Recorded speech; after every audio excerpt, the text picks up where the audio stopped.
Hello, I'm Shaney 2K, and welcome to episode 1 of The Morning After, a show where we talk about mostly Knicks basketball, and by we, I mean me, my co-host, myself. I had this idea to do this for Knicks basketball because a lot of fans talk about it a lot, and actually Woj got to talk about today how disgusted New York was in MSG with our draft, and starting out the draft, doing it all the way through the offseason. This show will also include just basketball things, like if Kyrie leaves the Nets, there'll be a morning after. It'll be the next day after if Kevin Durant leaves the Nets. Stuff like that. If Luka Doncic breaks his leg, like anything like that, morning after, it's a review for the next day after the night goes crazy because Twitter's insane. But today we're going to hop into some Knicks trade, some players that got drafted that I like, just some stupid things, honestly, after that, like Danny Green, and ending it with a bang for sure. And we got some segments on this show. This show really does not have a schedule either. That's the greatest part of it, for me especially. It's just when something happens, like, for example, last year when the Grizzlies had the biggest blowout in NBA history, that would get a morning after review. That would be the entire episode, and anything else that happened. There'd be little headlines. Just trying to explain to you guys what the entire show is, but welcome. This is my first video that I've tried in a while, and it's just going to be a straight shot. Really hoping it goes well, and I really hope you guys like it. If you do have any ideas that you want for the show, put it in the comments. If you think I should put in videos of players and stuff while I talk over it, I'll do that for episode 2 if you want, but right now it's just a picture. This is meant more for a listening type podcast feel. If I could figure out how to get it on Spotify, I would, but I can't. So, let's start off with the Knicks trade. We had the 11th pick. I felt like, not that we were doomed, but I felt like it was definitely one of those situations that the player wasn't going to get much playing time, they weren't going to be as good as we wanted, stuff like that, and we drafted a European player anyway, and all I think of when we draft European players is Frank Ntilikina. No reason why, I just really thought he was going to be good, and then, we know where that went. Trade with Porzingis. Frank Ntilikina is just not that good. But the trade was, we got 3 future first-round picks, 2 from Oklahoma City and 1 from Detroit. We traded Jalen Brunson, who was traded to us from the Hornets at one point, and then we traded him to Detroit along with Kemba for their pick. A lot of picks given to us. Now, the OKC ones I like, but I would have liked them 2 years ago. They have a really young core now. Josh Giddey, Chet Holmgren. They're insane. And I'm kind of scared those picks are going to be maybe in the 20s out of the lottery possibly this season. So the Detroit pick I'm happy with. I feel like Detroit's pick could actually turn into something. But a lot of people are disagreeing with the trade. I only like one part of it was the Kemba part. I think we could have just traded Kemba for that Detroit pick, honestly, and Jalen Brunson, obviously. But we could have just done that. I don't know why we even involved OKC. But we got some salary cap off of our plate, $9.5 million to be exact. Got picks as trade value. This offseason could go well, but now it is rumored that out of all of the free agents in a incredible free agent class, we're going after Jalen Brunson, which a lot of people are looking at that bad because you hear Jalen Brunson, you don't think of much. Jalen Brunson averaged 16.3 points per game, shot 50% from the field, 4 rebounds, 5 assists per game. And he's a Jersey native, which that doesn't matter at all, but you'll find out I really like people from Jersey. I'm from Jersey myself. The thing about Jalen Brunson is there's not many huge players on that Mavericks team, so it feels like possibly could be a little bit empty stats. That's just my opinion. I feel like a lot of people would disagree with that, but that's just how I feel about Jalen Brunson. I feel like he'd definitely be a great piece off the bench, or even starting if we get rid of Julius Randle. He'd be a great forward on our team, but we have like 7 forwards now after the draft. So, and we've always had a lot of forwards, and we've always had a lot of injury problems with the big men. So, Jalen Brunson, I feel like it'd be cool if we got him. I don't think he should be our number 1 guy we're going for. I don't understand that part of it. I'll be completely honest. Kind of silly if you ask me, just to go after Jalen Brunson and make him our top target when this draft class is literally, it's stacked. You can't, I'm not gonna say you can't get a better draft class, but this is one of the best ones in a few years that we've gotten, because last year's was cool and all, but it wasn't that special. The only draft class I could think of, or free agency class I could think of that's better, was the one with Gordon Hayward, and that summer Kyrie. That summer was insane. And I feel like this summer's going to be crazy too. Jalen Brunson wouldn't be that crazy if we got him. Do you really expect to not get him at this point? Like, Mavericks really have nothing to lose here except for cap space, which is awesome for them. Big free agents class, second star for Luka, bada bing, bada boom.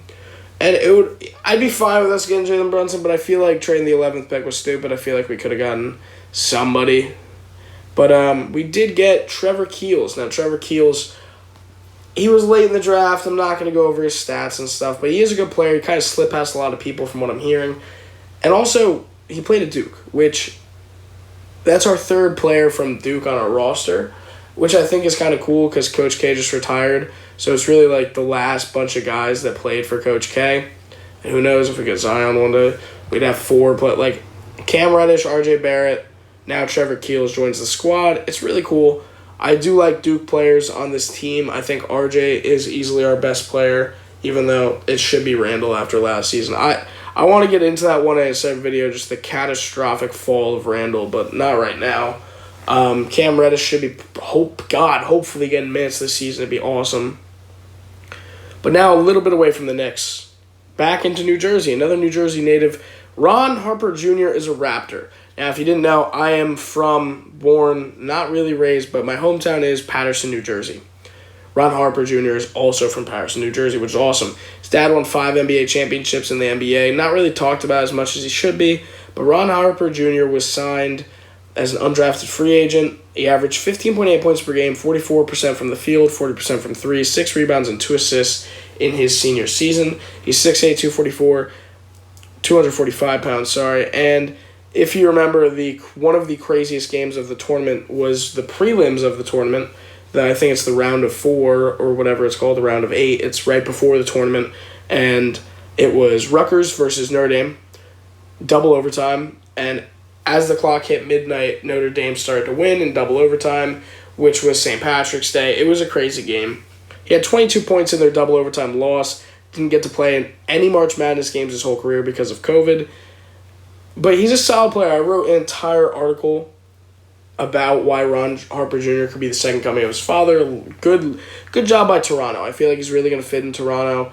Going to do great in Summer League probably. He's a big guy. He's got a good three-point shot. I saw him play live. It's really cool to talk about people that you were 20 feet away from after seat-hopping all the way through Rutgers, the Jersey Mike's Arena, if you will. But I feel like Ron Harper, maybe not the biggest future in the NBA, maybe a bench player, hopefully.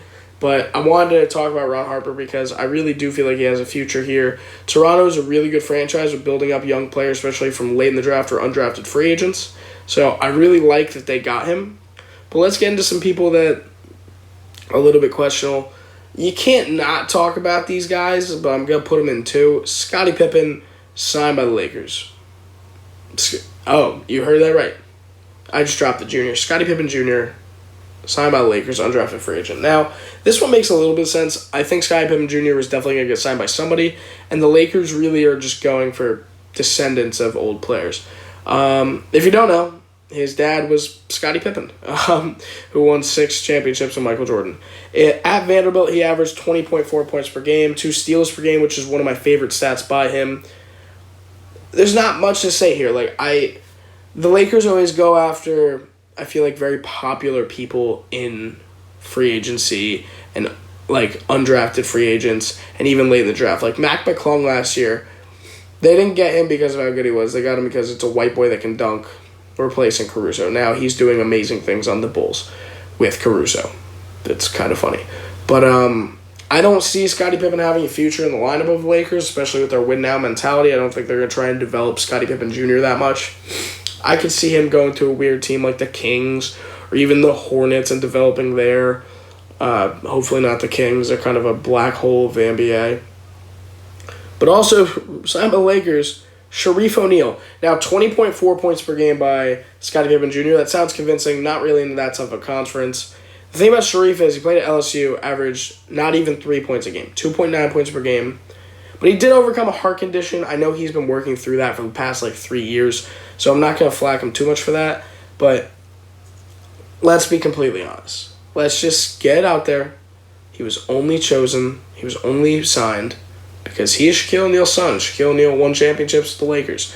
I really think another year of college would have benefited his draft stock. Maybe one where he averages more than 3 points a game.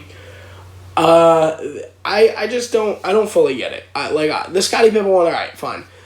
Sharif O'Neal, like back when 2K18-19 was out, it was cool. He'd be at the top of the draft class and stuff. He's not the player everybody thinks he's gonna become. He's not Shaq. I'll say that. He doesn't even really look like Shaq. He's much thinner than Shaq. He plays a totally different position than Shaq. Like, I don't think he's gonna work in the NBA. I think it's kind of cool. I feel like I'm totally getting an O'Neal Lakers jersey, just a summer league O'Neal Lakers jersey. But I feel like it's really stupid. But now to talk about something that is not stupid at all. One of my favorite picks of the entire night, because I see teams mess this up every year, being a pick before, and then they don't pick them, and it always happens. The Mobley brothers are united. Now, we saw this with Giannis and his brother Kostas.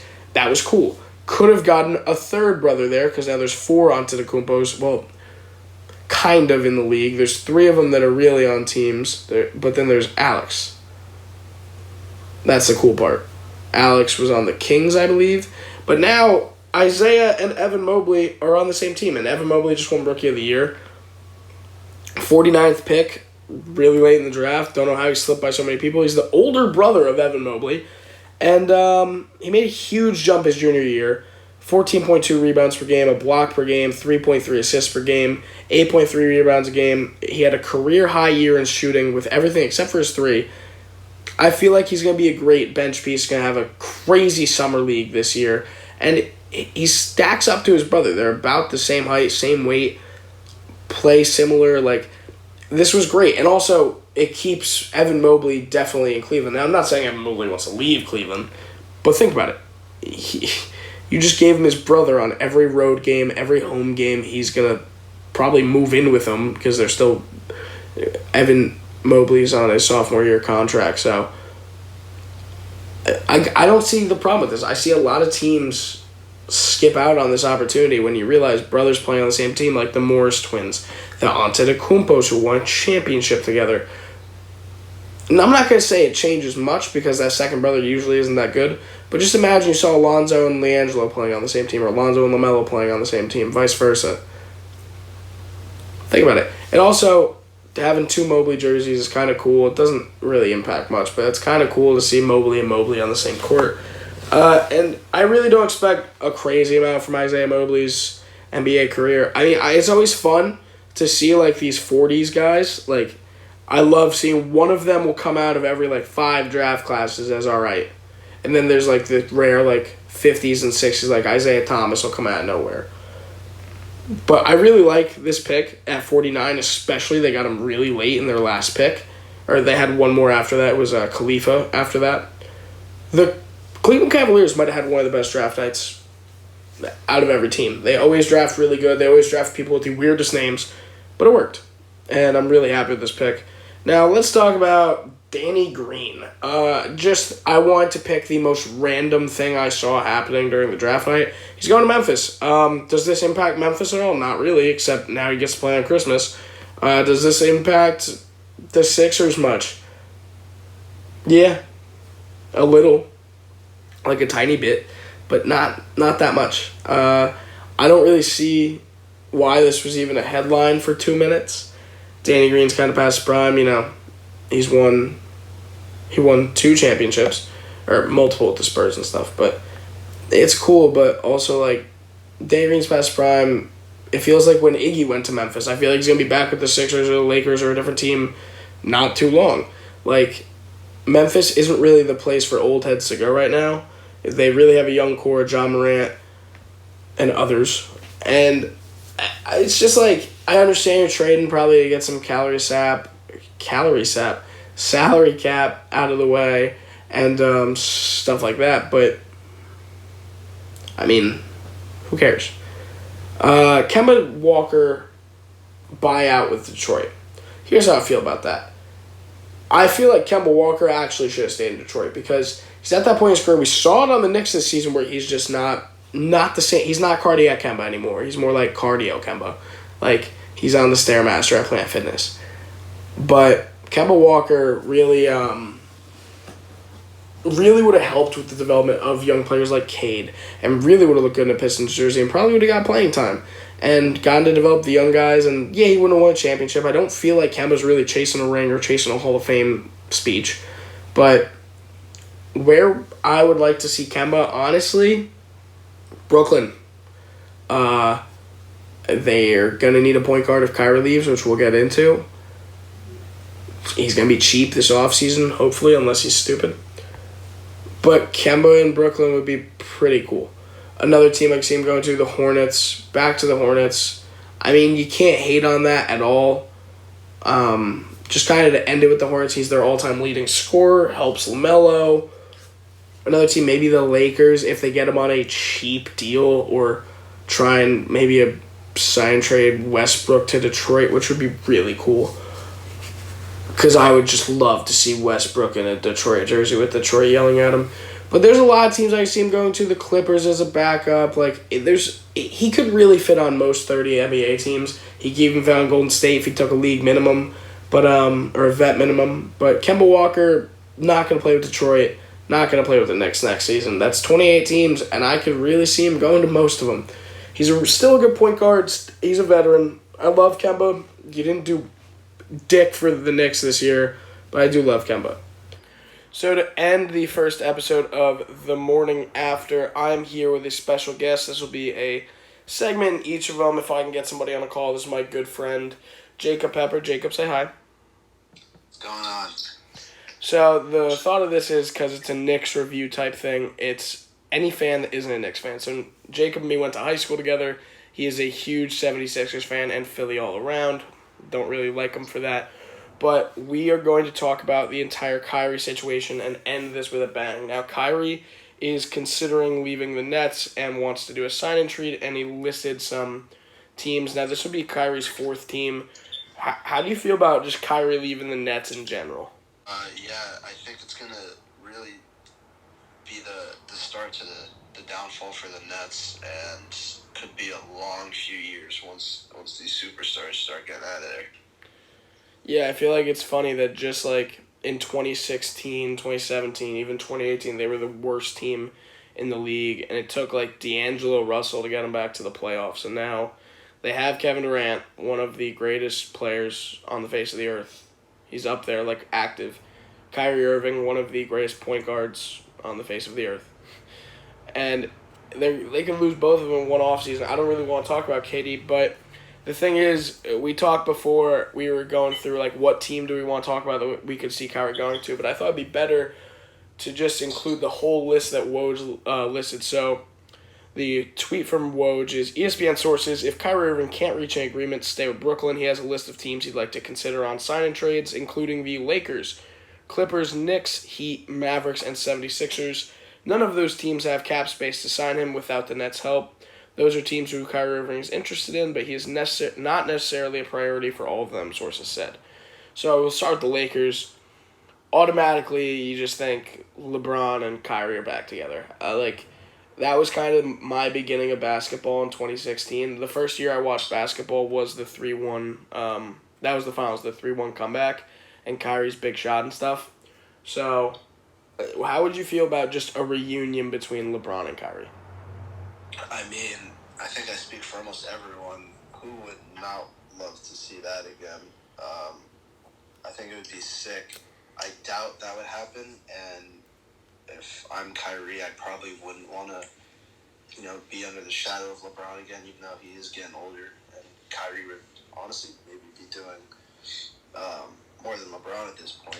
But yeah, if I'm Kyrie, I would not go to the Lakers. Yeah, I actually don't expect that one at all either, because the reason Kyrie left Cleveland, because I feel like LeBron would have stayed in Cleveland for a few more years if he had Kyrie the whole time. The reason he left Cleveland to go to Boston was he did not want to be behind LeBron anymore. And we saw how the 2 seasons in Boston worked. It was called a locker room cancer, was hated by the city of Boston, said he promised he wasn't going to leave in that summer thing, and then left like a week later. Like he told that. You remember that when he told that little kid he wasn't going to leave? Then he left like a week later. But and then he went to the Nets. Yeah, I can't really see Kyrie going with LeBron again. If LeBron was like 40 and was only averaging like 15 a game, I could see it just for, because Kyrie would be older too. I could see that one.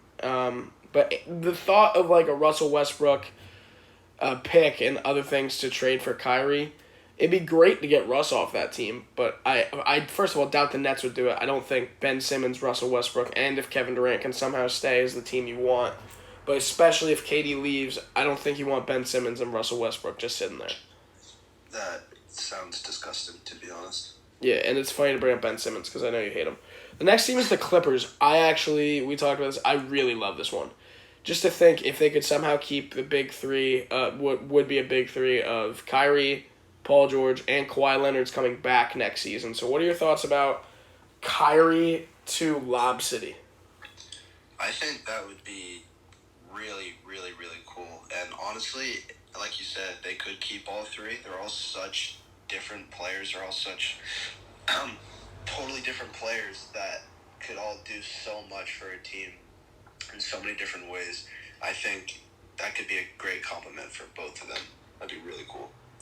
I mean, I kind of want to give like a out of 10 chance. I'd say Lakers is like a 3 out of 10. I just don't see Russell Westbrook going to the Nets, if I'm being honest. But this one's like, I'll give this one like a solid 7. But the problem is that the Clippers have had for a while is their bench. It's never been up to snuff because they have 2 incredible players. And that was, my 3-year anniversary was actually yesterday for the channel. And my first video was, what if Kawhi Leonard went to the Clippers? And I made like a whole series about it. And then I remember reporting that night in the middle of the night when Paul George and Kawhi Leonard went. So it'd be kind of cool to see Kyrie go there. I'll give it a 7 out of 10 on like actual chance of happening. But again, all of this, the Nets have to help out on with salary.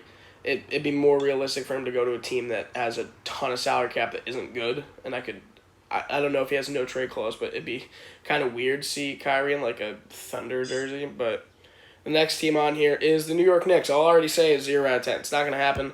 We got our hopes up when I just remember when 2K, I think it was 18 came out. It was originally Kyrie with a Cavs jersey on. Then they had to redo it and give it with a Boston jersey, and everyone thought he was gonna come to the Knicks with Kevin Durant, and then they went to the Nets. And we were gonna get Zion that year, and we were supposed to get like everyone else too. I'm just gonna speak for it. Like, it's not gonna happen. Yeah, is there a chance? I mean, trading Julius Randle, maybe one of the Thunder's pick, maybe even Detroit's pick for Kyrie, it just doesn't feel worth it because Kyrie, again, one of the greatest point guards of all time, but I think he really is hated by the Knicks, as we've seen on Side Talk and everywhere else. Kyrie Irving he'd be welcomed. I just remember Uncle Drew came out the same summer that he was deciding, and there was like Uncle Drew jerseys made that were Knicks themed, and they left, and everyone burned his Knicks jerseys, which was a stupid half a second on Twitter. But he's not coming to the Knicks. The next team, the Miami Heat. Now, only reason I could see this one is because of how they did in the playoffs this year. Really disappointing. You got Kyle Lowry, who is saying to the public, like, I came here to win championships. It's not what we're doing. The only trade I could really see around this is Kyle Lowry out of there. Maybe Tyler Hero and a pick or something like that. I know how Tyler Hero just won Most Improved Player, but I feel like his value doesn't stack up to Kyrie's whatsoever. But, I'll give this one like a 5 out of 10. How do you feel about Kyrie Irving to the Heat? Yeah, I would also say probably a 4 or 5 out of 10. I really don't think the Heat would just, get rid of Hero like that. But if they really were to, it would probably be, like you said, Lowry, Hero. Yeah, I think it would have to be a few picks, to be honest. A few good picks. The Nets would win that trade easily. You get Tyler Hero, who by himself, we have no idea what he can do, but I just remember his 2020 finals run, and his entire playoff run, he still holds the record for most threes by a rookie in their first playoff. Like, it was an incredible playoff run for him. Granted, no fans, but he's always been a special player, won Most Improved. Him on the Nets wouldn't be that bad for the Nets, and him being a solo star especially, and him with Ben Simmons. Speaking of Ben Simmons, the next team I want to talk about because the last one I want to hit on is my favorite, but probably all of these probably won't happen. But the 76ers. Now, I'm going to let you start. How do you feel about Kyrie Irving potentially going to the 76ers. Well, for one, as if Boston doesn't hate him enough, him going to Philly, oh my God, that would be hilarious. That would actually be hilarious. I don't agree. I don't think Philly hates Kyrie that much. I think they hate. No. Oh. No. You're talking about You're talking about toxic fan bases. Yes. Okay. That's fair. That would be an absolute shithousery to Boston, as if he didn't already shithouse them enough, which would honestly make me really happy, just that alone. But yeah, I think that would be the closest thing to perfect for Joel Embiid. We saw, flashes with Harden, but Harden's just not the same anymore. He's really not. I can't see him just having a consistent season, like he did on the Rockets a few years ago. It's just I can't see it happening. I think Kyrie, if he stays healthy, that could be the perfect thing for Joel Embiid. What are your odds at 10? Because I have a number in my head, but I want to hear yours. To be honest, I don't think that's going to happen. I'll give it maybe like a 4 or 5. That's exactly where I am. 6 would only be if, I don't know, the Nets would really have to win the trade. Like, they'd have to trade. I don't even think they'd trade Harden, which is a problem. He'd probably, because Harden and Kyrie probably aren't going to play together. Harden doesn't talk about it much. I made a video, it's probably been a year and a half now. It's called James Harden's the Problem, where every team he goes to, it was right when the Nets drama started. Houston, or even OKC, he left, but that wasn't really his. I mean, he was the problem because he wasn't getting paid enough. If he had waited 2 months, he would have gotten paid a lot more with the salary cap extension. But, no, then he goes to Houston. Dwight Howard comes, has a career-low year, leaves. Chris Paul comes years later. They were literally fighting on the sidelines. Russell Westbrook comes. Not memorable at all. You forgot that, Carmelo Anthony came. No one that went through Houston because of James Harden did well with him. He goes to the Nets. The big three does not pan out. The big three was that was a huge team. 5 years ago, that team would have been the greatest team, one of the greatest big threes of all time, up there with Bosh, Wade, and LeBron. But now it just looks, it's one of the worst moves by the Nets, and that's saying something because they traded for a big three and they were horrible for 10 years because of it. But then you got to think about Joel Embiid. That would be the best player he's ever played with, easily. And also for James Harden, he went to the Sixers. Speaking of Joel Embiid, it didn't go well. And I'm not gonna say he's the problem because of his attitude at this point. He's the problem because of his playing now, and that's not a knock on James Harden. It's just he's getting up there in age. The foul rules have been changed. It's affected a lot of players this year, but I just don't see Kyrie going there if James Harden's on the same team. If they can get rid of James, free up some cap space, and then trade, I would say Danny Green, but I talked about it before. He's in Memphis now. I can't even think of, a feasible trade for Kyrie. I mean, it's horrible to say, but, I think you'd have to trade Tyrese Maxey. I was going to say, I don't think the Nets would sell for anything less for someone like Maxey. In which case, hell no, we are keeping that kid. He's not going anywhere. I don't care about Kyrie Irving. All right, just theoretical trade, because the Nets are trying to get rid of Kyrie. The Nets would help out getting rid of Kyrie at this point. Let's just say that's how bad it is between Kyrie and the Nets. Tyrese Maxey for Kyrie, just straight up. No picks from the Sixers, just straight up Kyrie Maxey. Dude, Maxey's 20 or 21. Win now. Joel Embiid's probably sick of just sitting there. It's every year they're teetering on greatness, and they not blow it, but it doesn't go well every time. How old's Kyrie now? 29, 30? I'll tell you right now, there's no cuts in this podcast. I'm just going to look it up straight up.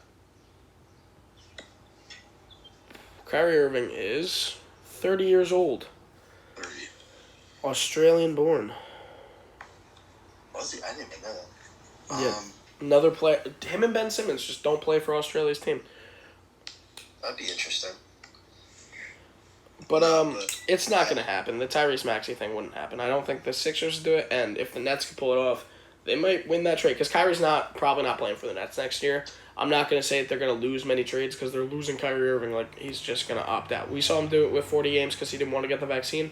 Personal decision. Whatever. I'm not going to talk about Kyrie's health and stuff. But, I just, I just don't see it. The last team, and probably the most intriguing on this list besides the Clippers, it's got to be the Dallas Mavericks. I don't know what you could possibly trade to get Kyrie. I mean, they've traded. The Knicks have had their picks for a while from the Porzingis trade. They trade a lot of their picks, but Luka gets a second star, which would be just incredible for Luka. I'd be the happiest guy to see Luka. But you brought up a great point before that I disagreed with and I want to talk about.